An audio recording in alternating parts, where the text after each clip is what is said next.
안녕하세요. 다나아나지 흉부외과 문다나 원장입니다.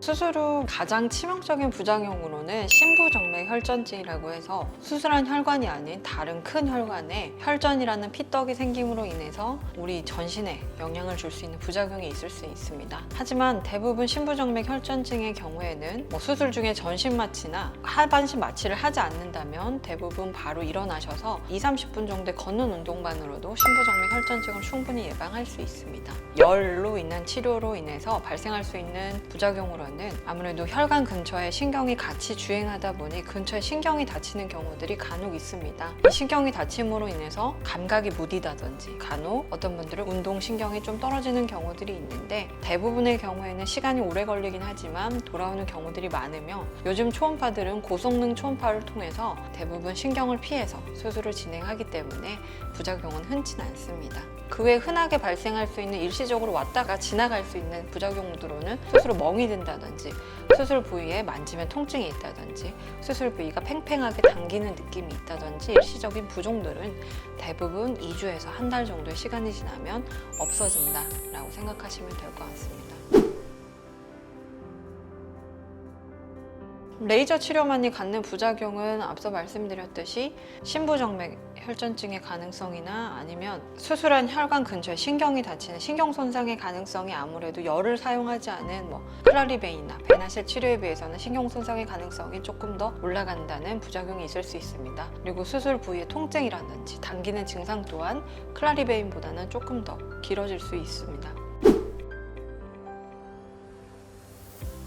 보통 증후군이라는 게 정확한 진단 방법이 잘 없고 여기에 대한 치료도 정확하게 잘 없는 경우에 증후군이라고 표현하는 경우들이 많습니다.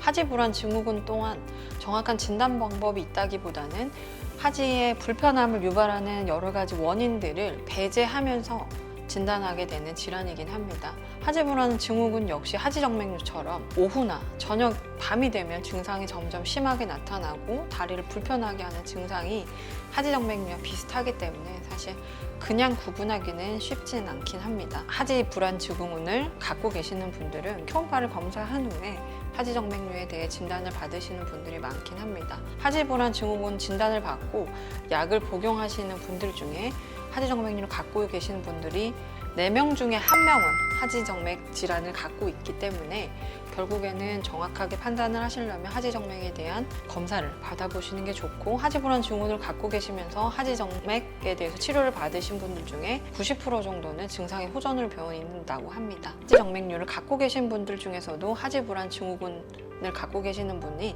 한 35% 정도는 있습니다. 그 중에서 치료를 받으신 분들은 한 80% 정도는 환자들이 증상을 호전을 보이고 있기 때문에 두 질환은 증상이 너무나 비슷하기 때문에 결국에는 검사 방법을 통해서 확인하시는 것이 가장 정확할 겁니다. 하지만 굳이 이제 집에서 자가로 확인해 볼 수 있는 방법으로는 하지불안 증후군의 경우에는 다리를 정말 어떻게든 움직이고 싶게 만드는 질환이기 때문에 정말 가만히 있으면 다리를 어떻게 하고 싶다 그런 느낌이 들어요. 그래서 움직이면 증상이 호전되는 게 하지불안 증후군이고 하지정맥류가 있을 때도 그럴 수 있습니다. 하지만 하지불안 증후군은 다리를 올리는 상태만으로는 증상이 호전되지 않기도 합니다.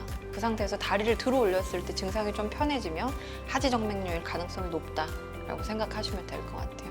하지정맥류 치료의 최선의 선택이 되고픈 다나아나지 문다나 원장이었습니다. 감사합니다.